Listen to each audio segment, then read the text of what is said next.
The alpha of our pack decreed that his heir's mate must be chosen from a decent background.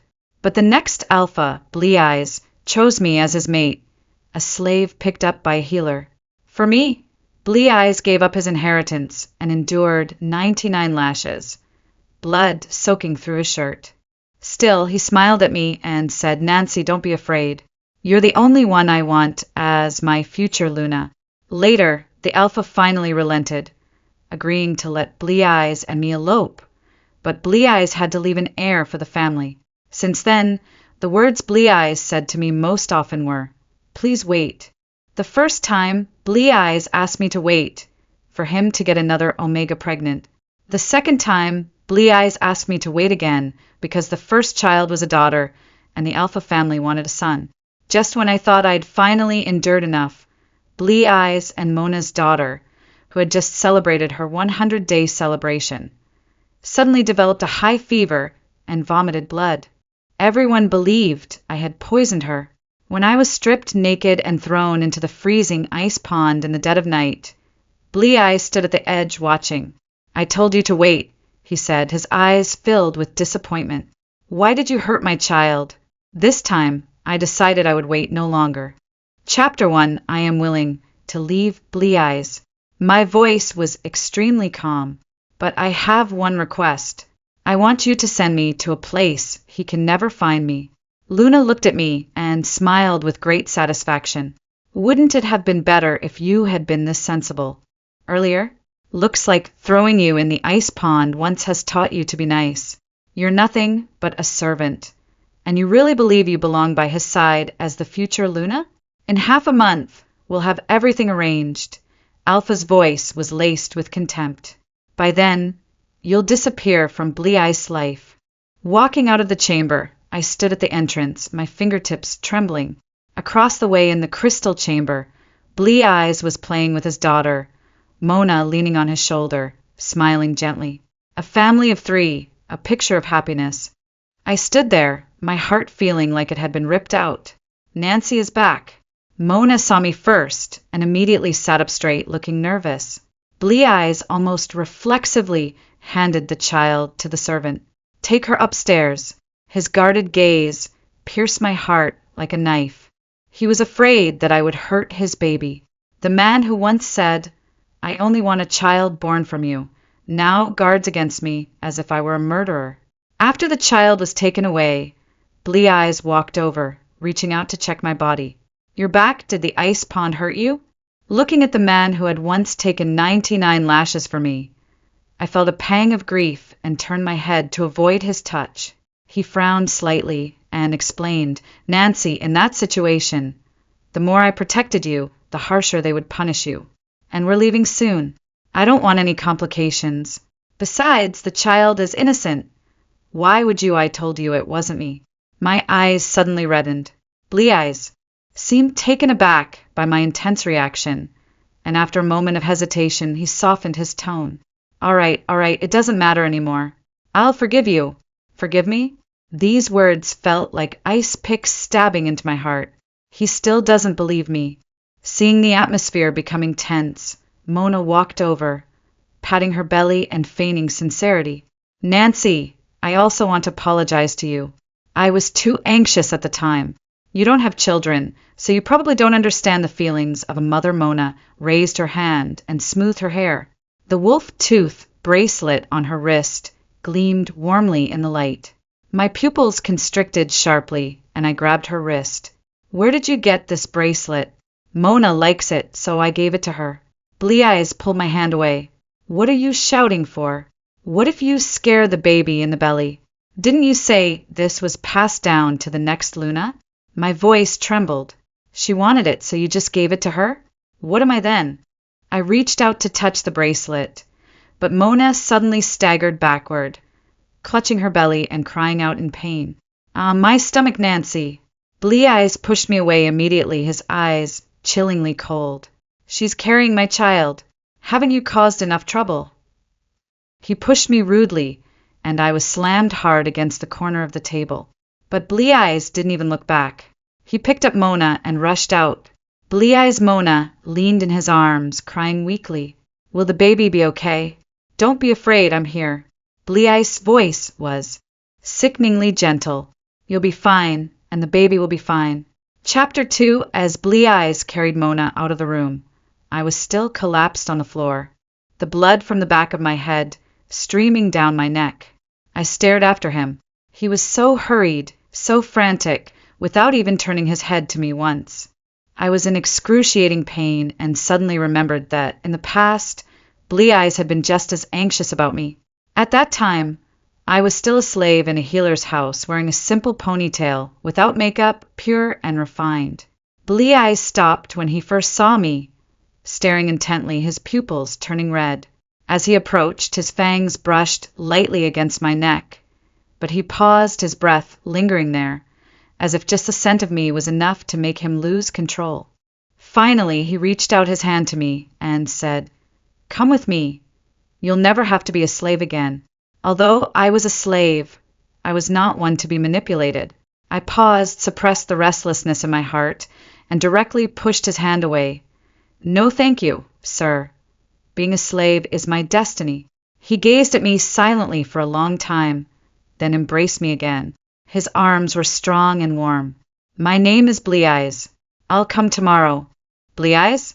I had heard of him, the heir to the Alpha, who, according to the pack's ancestral teachings, could not choose me.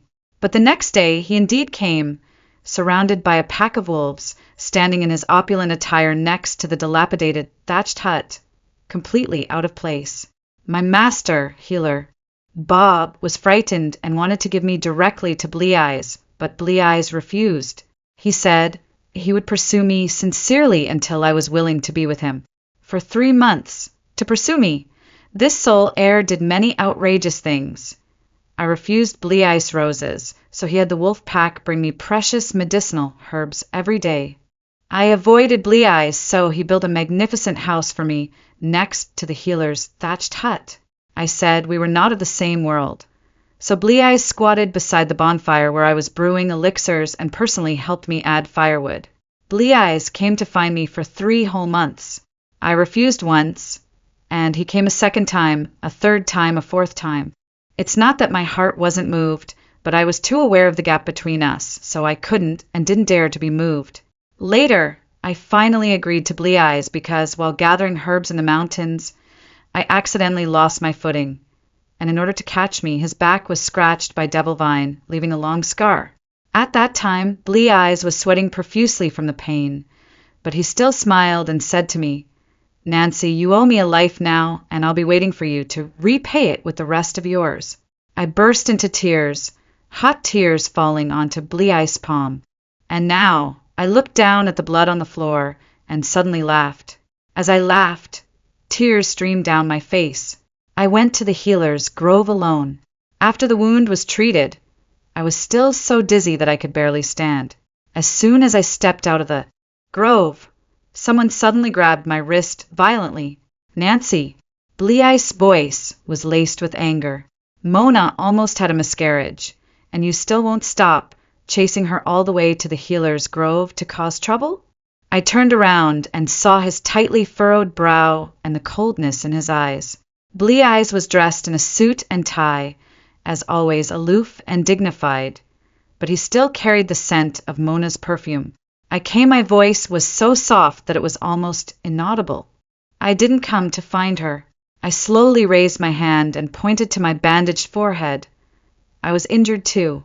Blea's expression faltered, and he then noticed my pale face and the gauze on my forehead. "You said that after she gave birth, you would take me away." I looked at him, my eyes red-rimmed. "But now, can you still see me?" Blea's frowned even more, reaching out to touch my wound. "What happened?" "You pushed me," I said calmly. I hit it on the corner of the table. Blea's pupils constricted as if he suddenly remembered the scene. His anger dissipated for the most part, and he pulled me into his arms. "Nancy, I'm sorry, I didn't mean to. I was just afraid something would happen to Mona. She's pregnant with a child. If something goes wrong, our departure will be delayed again." I let him hold me, but my eyes were empty. "I've heard these words too many times." "I know." I pushed Blea's away. "Go take care of Mona. I turned to leave, but he grabbed my wrist again. Nancy, no matter what, you have to believe that you are my only love. Everything I've done is to ensure that we can leave as soon as possible. Blee Eyes gently touched my gauze. I've asked the servants to take care of you. Don't get the wound wet. After saying that, he let go of my hand and turned to walk towards Mona's ward. I stood there, watching him gradually move away. Suddenly I laughed until tears fell. I don't believe it anymore, I whispered. Blee Eyes, I don't believe it at all anymore. Chapter 3. In the following days, Mona called me to take care of her every day, using the excuse that I used to be a slave and had experience taking care of others. Blee Eyes comforted me, saying that if I went along with Mona's wishes, we could leave sooner, and taking care of others wasn't difficult for me anyway. I gave a bitter laugh. He had said he would never make me a slave again. Mona always called me over at specific times, but only let me stand outside the door. Sometimes I saw Blee Eyes looking down and coaxing his daughter, his eyes gentle, while Mona leaned on his shoulder, smiling sweetly. Sometimes Blee Eyes stayed by Mona's bedside late at night. Sometimes Blee Eyes personally fed her soup. And sometimes Blee Eyes held their child, his eyes full of doting. Every time I saw it, my heart felt like it was being carved out with a knife. But as the pain went on, I suddenly realized that I couldn't feel the pain anymore. Perhaps my heart died completely the moment I was thrown into the ice pond. I was just about to go out for some fresh air when Mona sent someone to call me again. Do you want your token of love? Come and get it if you want it. What she said, it was the bracelet. I suddenly stood up, my vision momentarily blackening. But I couldn't care less and rushed out immediately. Inside the room, Mona was gently humming to the child in her arms. Daddy loves baby the most, doesn't he? Daddy will come to see us every day. Mona looked up and saw me, her smile widening. Nancy, you're here. You've seen everything, haven't you? These past few days, Blee Eyes hasn't dared to go anywhere, just staying here to take care of me and our daughter. My nails dug deeply into my palm, unwilling to listen. Where is it? Mona slowly picked up the bracelet from the bedside and shook it. This? Mona curled her lips, her smile cruel. How about this? You kowtow to me 3 times, and I'll give it back to you. I trembled all over. Why are you being so harsh? I am surely harsh. Mona's eyes were full of disdain. Nancy, you're just a humble slave, while I am the daughter of Beta, the Alpha family's designated next Luna. How humble you are. Dreaming to stand next to me? Letting you kowtow to me is already a compliment. Mona pretended to loosen her grip. I'll count to 3. If you don't kowtow, I'll smash it. 1, 2. I bit my lip hard, my eyes red, and my knees hit the ground heavily. 3 resounding kowtows made my vision black out. Mona laughed. You look so pathetic when you kowtow. She stood up, looking down at me condescendingly. However, I'm not going to give it to you. Having said that, she raised her hand, smack. The bracelet hit the ground and broke. I was trembling all over, and just as I lunged forward to pick it up, the door was suddenly kicked open. Blee Eyes, Alpha, and Luna stood in the doorway, their faces gloomy. What are you doing? Alpha asked sternly. Mona's face changed instantly, and she rushed into Blee Eyes' arms, crying. Blee Eyes, I don't know what happened. She suddenly rushed in and started pinching and hitting the child. Mona pulled open the child's clothes, revealing several bluish-purple pinch marks. I couldn't believe it. I didn't. I shook my head frantically, but saw Alpha already striding over. Smack! The slap made my vision black, my ears were ringing, and blood seeped from the corner of my mouth. Nancy! Alpha's voice seemed to come from a very far place. You would even harm such a small child. Luna said coldly, the punishment last time was too light. Drag her out and give her 20 lashes. Blee Eyes suddenly clenched his fists and stepped forward. Mom, you still want to protect her? Luna interrupted sharply. She harmed your daughter. Even if you want to abandon Mona in the future and elope with a lowly slave, It won't change the fact that the child will always be yours." I was trembling all over and instinctively looked at Blee Eyes. He was still standing there, his slender fingers clenched white, his knuckles turning blue. He looked at me, his eyes so conflicted, so full of pain. Finally they slowly calmed down. He slowly turned his face away. I stared blankly at his averted face, my heart feeling like it was being torn apart. But the next second, the corners of my mouth slowly lifted, and I laughed out loud. I laughed at my foolishness, actually believing he would take me away. I laughed at my stupidity, actually thinking those vows could withstand the bond of blood. I laughed at my naivete, still hoping he would choose me at the last moment. For I was dragged to an open space, and guards held down my shoulders, forcing me to kneel on the ground. When the first lash came down, I was in so much pain that my vision went black, and I vaguely remembered the day I found out the Alpha's family was doing everything they could to prevent us from being together. I broke up with him with broken-hearted, but Blee Eyes was whipped 99 lashes when he got home, and then came back and grabbed my hand as if nothing had happened, saying, "Nancy, remember, even if the whole world is against it, I only want you." The second lash fell, and I bit my lip until it bled, the taste of blood spreading in my mouth. I remembered the day Blee Eyes came back from a mission 3 days earlier than usual, covered in injuries, and the first thing he did was bring me the sacred fruit he had picked himself, saying that it wouldn't be fresh if it took too long. So he drove for a day and a night without sleep, just so I could eat fresh sacred fruit. The third lash, the fourth lash, each lash felt like it was hitting my heart, hurting more than the wounds on my back. By the 15th lash, I could almost hear Blee Eyes' distressed voice. "How did you get hurt again?" "Let me see." By the 19th lash, I was in so much pain that I was losing consciousness and my ears were ringing. I vaguely heard someone calling my name, but I couldn't tell if it was reality or a hallucination. When the last lash came down, I finally couldn't hold on any longer. My vision went black and I completely fainted. When I woke up again, I was lying on a bed, my back burning with pain. "Nancy!" Blee Eyes immediately rushed over, his eyes bloodshot. "Thank God!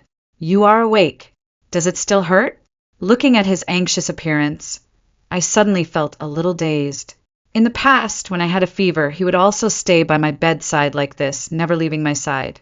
But now, I don't have a fever, but I was whipped by his parents and he watched indifferently. I silently withdrew my hand, unwilling to look at him. Blee Eyes froze for a moment, then opened his mouth again to explain. "Nancy, it's not that I didn't want to speak up for you. It's just that, if I had stopped them then, they would have punished you even more severely." "So, my voice was hoarse. You also believe that I hurt your child?" Blee Eyes Adams apple bobbed, and in the end he chose silence. This moment of silence was like a dull knife, brutally tearing open my chest. My eyes red, I looked at him, tears teetering on the edge of my eyes.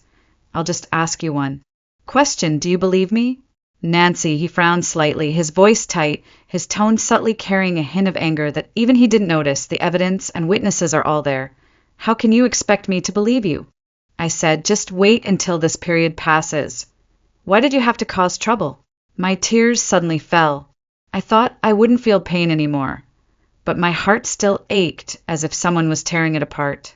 I hurriedly turned my head, not wanting him to see me in such a mess. "Okay, since you don't believe me, then let's end it. I'll fulfill your wishes. You four can live happily together as a family." Blee Eyes suddenly froze, his pupils shrinking sharply. "What did you say? Wasn't I clear enough?" My eyes red. I stubbornly looked at him. "I am willing to fulfill your wishes." Bang! Blee Eyes kicked over the table, sending glass shards flying. He grabbed my wrist, anger churning in his eyes. "Nancy, what the hell are you talking about? I've always loved you. How could you try to facilitate me being with another woman?" My eyes were torn, but I stubbornly met his gaze, saying nothing. After a long standoff, Blee Eyes took a deep breath. Finally, he forcibly suppressed his anger and hugged me tightly. "This is the end of it. Mona has already forgiven you, and I won't hold it against you either.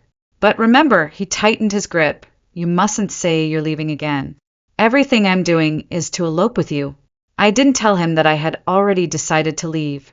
"She forgave me." "So easily?" I asked softly. "Didn't she set any conditions?" Blee-Eyes stiffened, and after a moment of silence he lit a cigarette. In the swirling smoke, he spoke slowly. "She wants to hold a mate bond ceremony. She said she wants the children to know that their parents were once in love and chose each other." He paused, then turned to look at me. "But this mate bond ceremony is fake," just to give the children an explanation. "Don't overthink it." My lips trembled, but I couldn't say a word. Blee-Eyes stayed by my side for 3 whole days. During these 3 days, he took care of me almost flawlessly. When feeding me elixir, he always blew on it gently to cool it down before carefully bringing it to my lips. At night, the slightest movement from me would wake Blee-Eyes. He would frantically grab my hand until he was sure I was okay before daring to close his eyes. When the healer cut me for therapy, he held me in his arms, gently covered my eyes with his fingers and whispered, "Don't look, it'll be over soon." But as soon as I recovered a little, he immediately started preparing for the mate bond ceremony. To prevent me from causing trouble, he even assigned guards to watch me all the time. I didn't resist, just numbly packed my luggage. After packing, I returned every single thing he had given me over the years to the Luna. These things never belonged to me, just like Blee-Eyes and I belonged to 2 different worlds. On the day of the mate bond ceremony, Mona sent me a crystal stone. Under the moonlight, it projected the scene of the mate bond ceremony.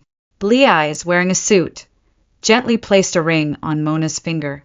They gazed at each other deeply amidst the blessings of the crowd. The 4 of them happily cut the cake. Each scene was like a knife, slowly tearing apart my already devastated heart. Just as I was about to throw away the crystal stone, I heard footsteps approaching.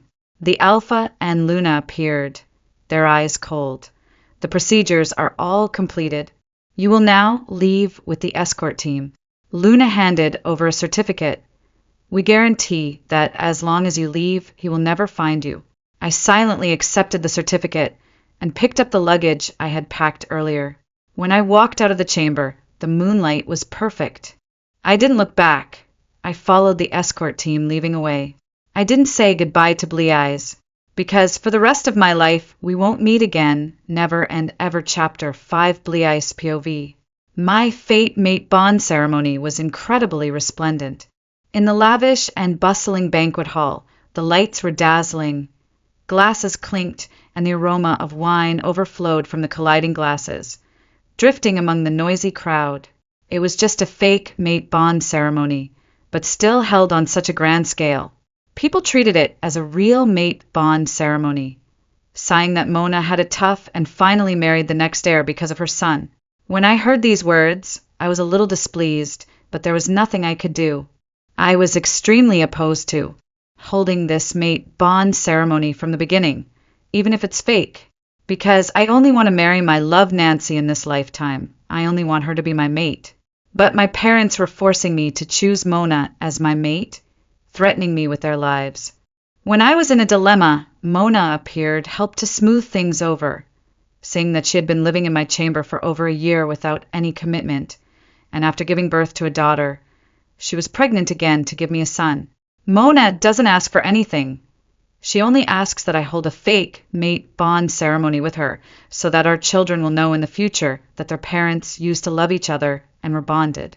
But even so, for Nancy, I still didn't agree. What really made me agree to hold this fake mate bond ceremony was because Mona offered a very tempting condition that I couldn't refuse. Mona said that as long as I properly complete this mate bond ceremony with her, she will let me take Nancy away. I don't need to wait for her to give birth to her son, and I don't need to stay and help Mona recover her body. After all, the child is here, the mate bond ceremony has been held, and she lacks nothing. I didn't expect Mona to be so generous, which makes me feel a bit guilty. If I hadn't fallen in love with Nancy, Mona would definitely be an excellent mate. Therefore, even though I originally didn't plan to contribute much to this fake mate bond ceremony, I ended up investing a lot of resources and money in it, hoping to make up for some of my own guilt. Thinking that after this wedding, I will be able to elope away with Nancy completely, I am very excited. At the mate bond ceremony, under the grand bonfire, Mona slowly walked towards me, arm in arm with her beta father. They all told me to smile, but I can't even manage a faint one. My mind is completely filled with Nancy. What is she doing at this moment? Watching my fake mate bond ceremony with another woman through the crystal stone, or hiding in a corner, silently shedding tears?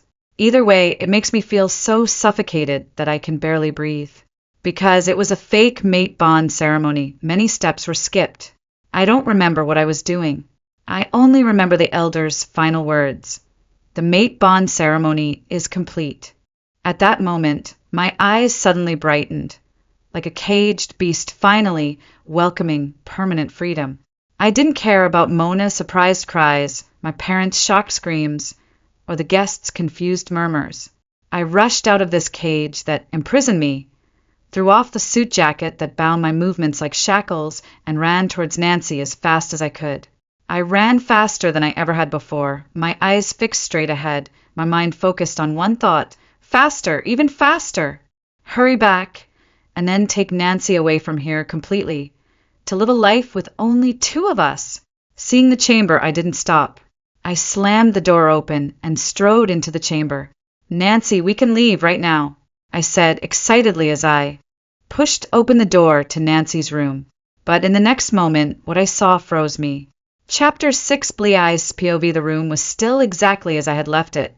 The books Nancy often read were still lying open on the bed, but Nancy was gone. I yelled her name into the empty room. Nancy? Nancy! My trembling voice echoed in the empty room, but no longer received a familiar response. Even if I searched the study, the lounge, the exercise room, and even the narrow storage room, I couldn't find Nancy anywhere. I thought I was careful enough. To prevent Nancy from escaping temporarily, I not only locked her room door, but also had guards specifically watching her. Because I subconsciously believed that Nancy was just a slave with no survival skills, unable to go anywhere else under heavy guard. But she left. I went crazy, not so much because of her departure, but more because of my own stupidity. I couldn't accept the fact that Nancy escaped me. She can't even get out of this chamber. Why is she gone now? The guards turned pale at my roar, trembling and unable to utter a complete sentence. I kicked the guards aside and was about to go downstairs and head outside. The next moment, my mom walked in from outside the gate, looking at me coldly. Stop searching anymore. She's gone. You will never find her. My mom paused, and in that brief pause, the air seemed to freeze suddenly. Since you've already had your mate bond ceremony with Mona, take good care of her and the children from now on, and stop thinking about such an unimportant slave. Gone. This word is laughably absurd. It is impossible. Nancy will only leave with me.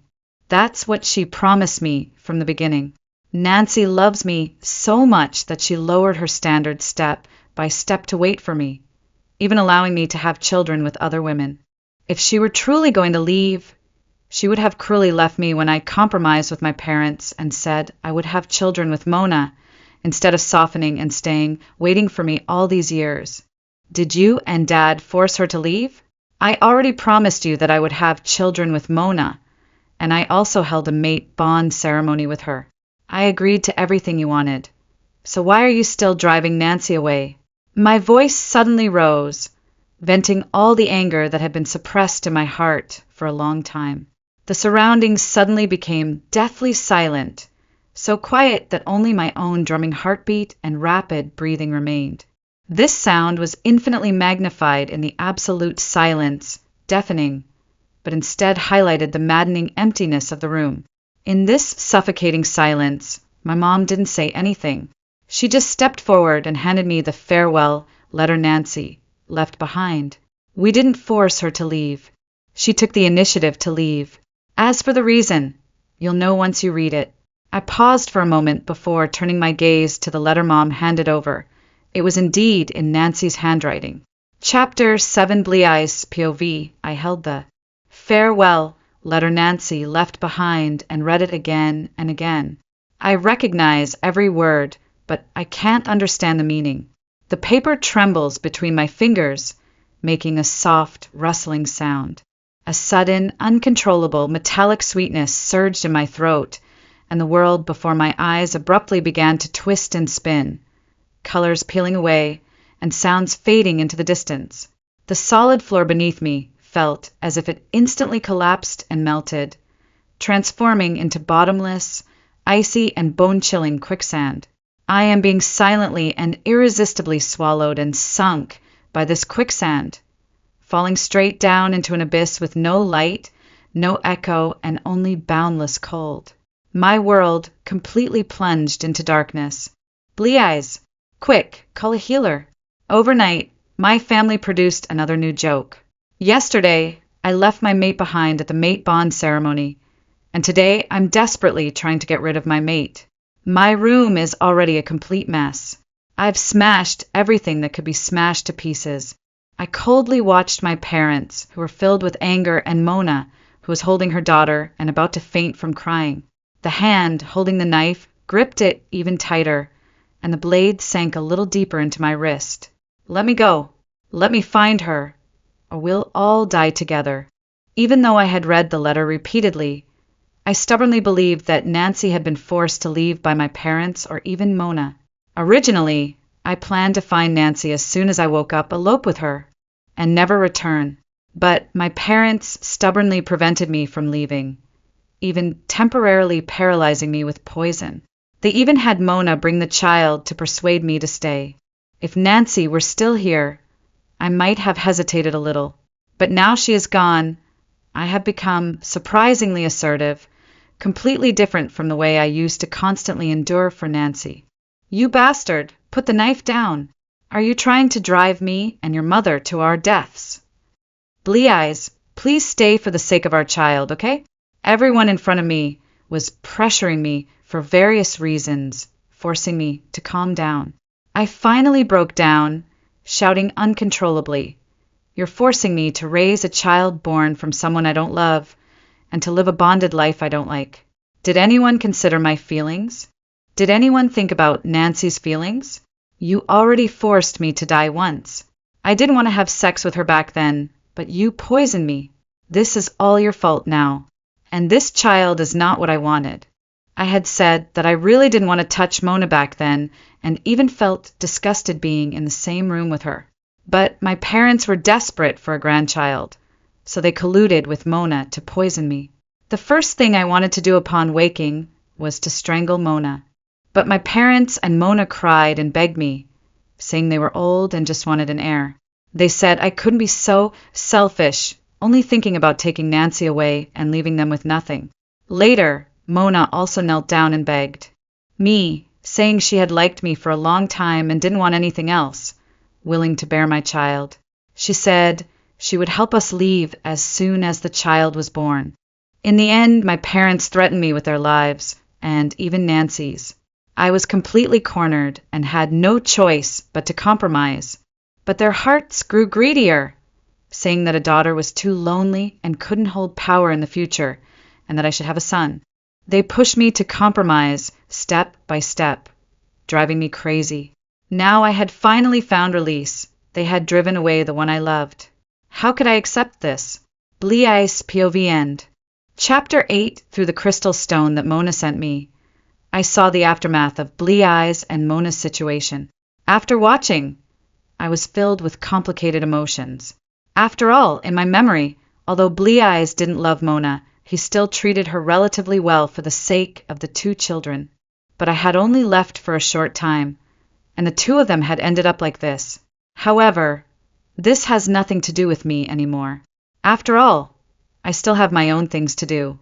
I pushed open the wooden window, watered the few pots of flowers outside, and then put down the watering can and lay back on the deck chair, looking at the school surrounded by mountains. It was currently the holidays, and only a few of us teachers were guarding the small school. The sun made me sleepy, and I couldn't help but think of the past. After leaving the pack, I followed the guard team through the jungle. When we passed through a swamp, one of the guard team pushed me into it, believing that I was too thin and would not survive, so they left me in the swamp. I kept calling for help, attracting someone to rescue me. Coincidentally, the person passing by was the principal of my old school.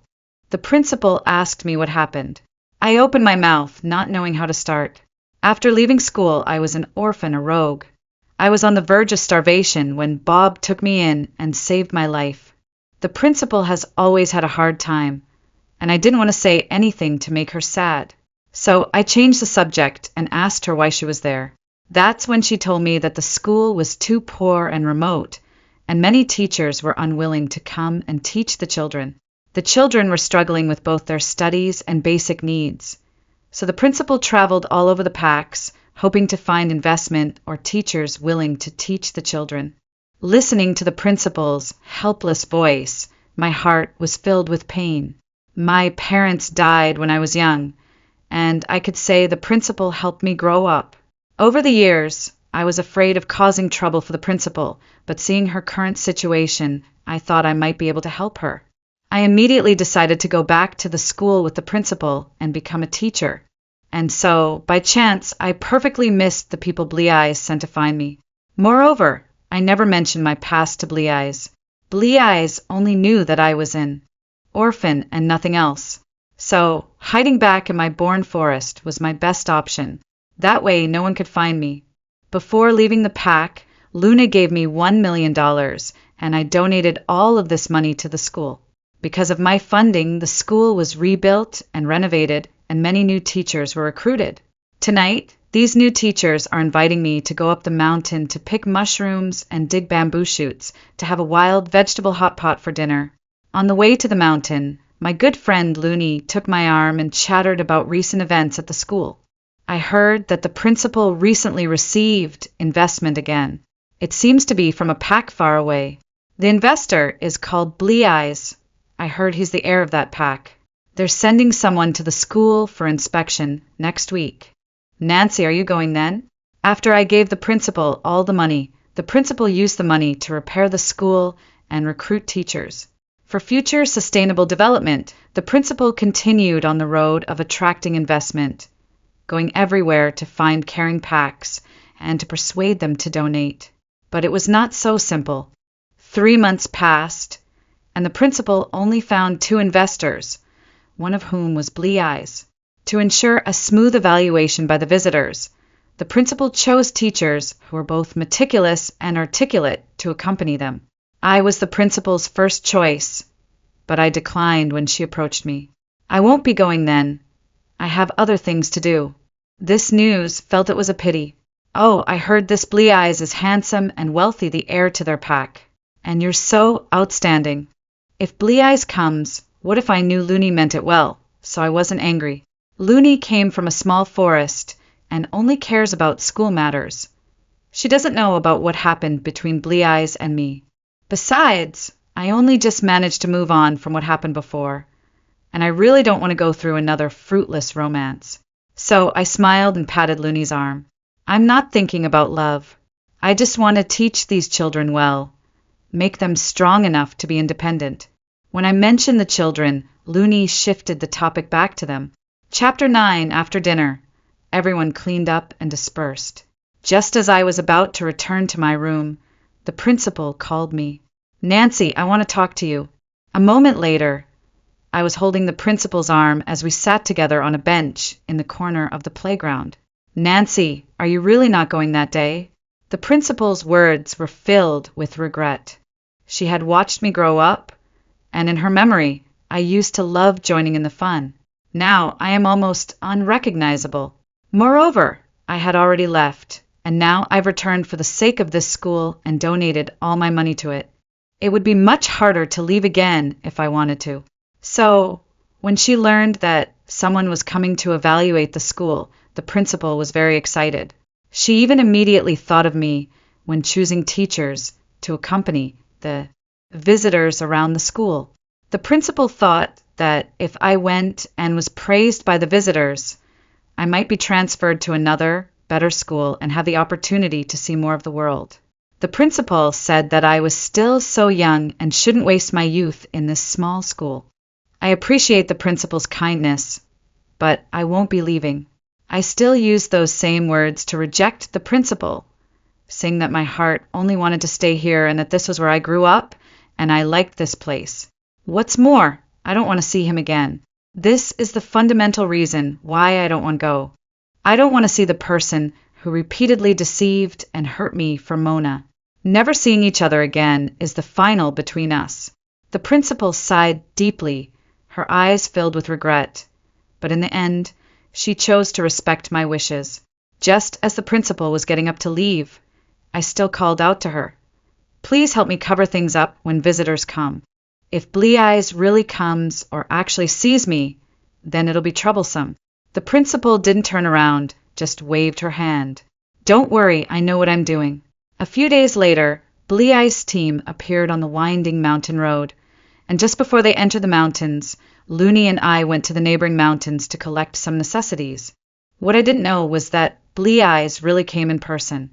He looked at the winding, seemingly endless mountains, his eyes filled with complex emotions. And before he came, he knew that this was where I used to live. The story starts with Blee Eyes constantly searching for me. A few days ago, Blee Eyes was telling people to continue to increase the search efforts for my whereabouts when the assistant knocked on the door and told Blee Eyes that he had received several letters seeking funding. Blee Eyes didn't want to pay attention to them at first, but among the many envelopes, he immediately noticed the rather prominent school. PAC funding is mostly for environmental protection, medical care for the poor, etc., and rarely for schools. After all, too many people in this circle have already funded them, and Blee Eyes' family is not interested.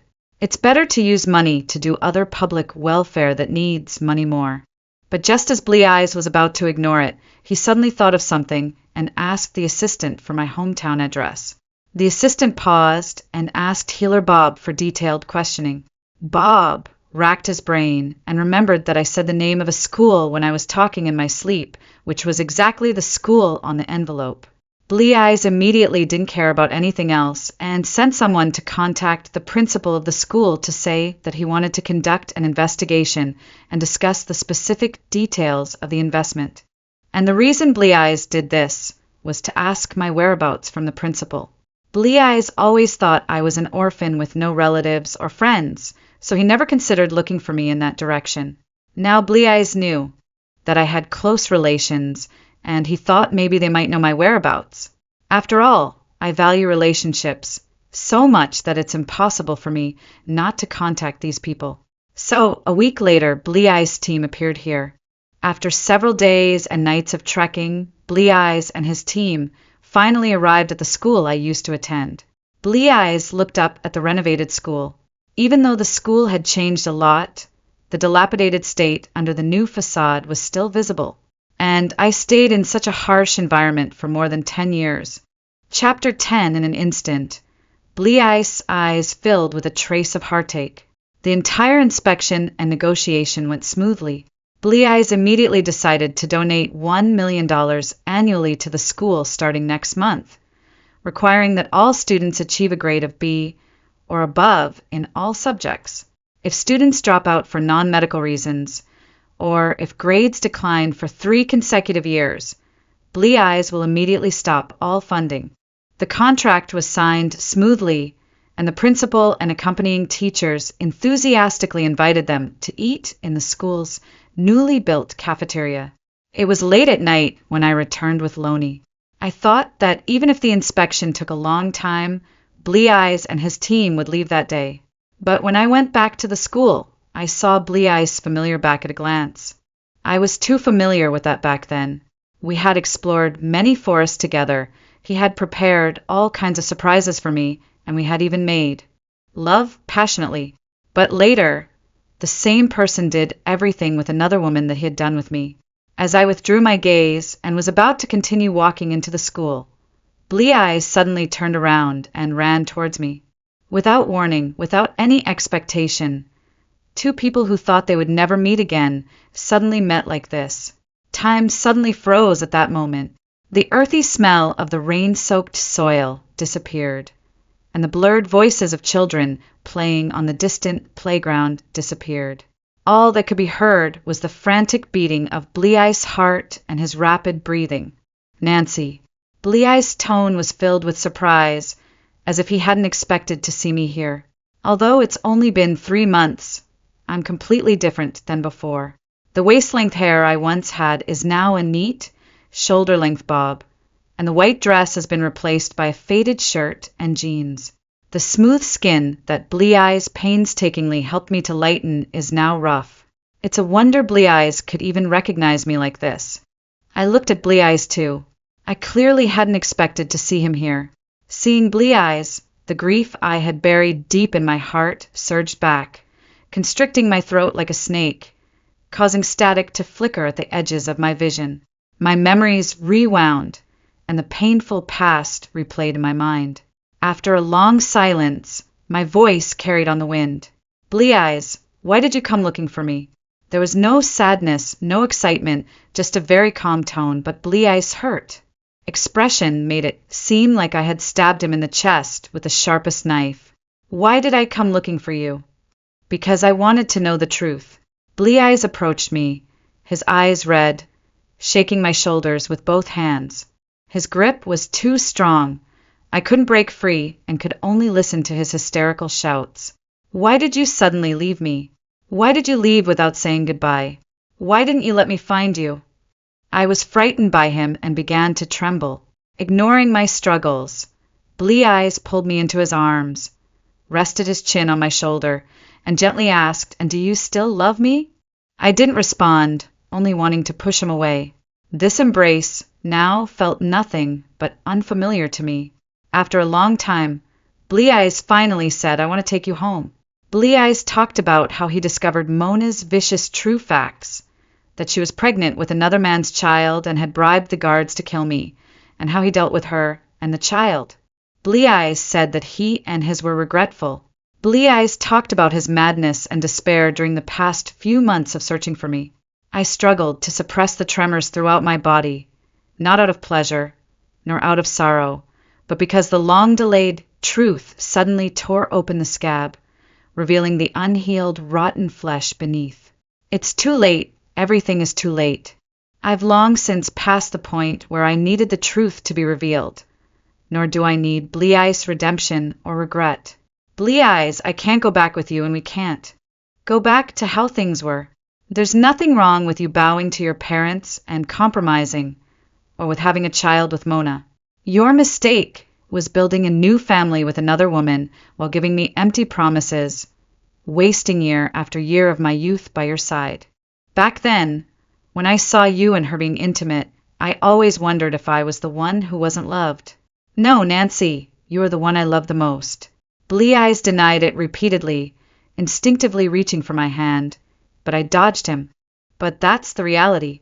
You had a child with her and held a mate bond ceremony. You've done everything that mates do. Everyone will only think you and her a couple. So why did you come looking for me? A vast chasm had formed between us, one that no one could cross, and I no longer wanted to. Go back, Bleeye's, this is your place. Seeing the thunder rolling in the sky, I didn't want to get entangled with Bleeye's any further. With firm and resolute steps, I walked in the opposite direction from him. There, children were smiling and waving at me. Nancy, come on. It's going to rain. I reached out and hugged the child, walking into the classroom free from wind and rain, without glancing at the drenched Bleeye's. I'm going to live my new life. Bleeye's, we're saying goodbye forever.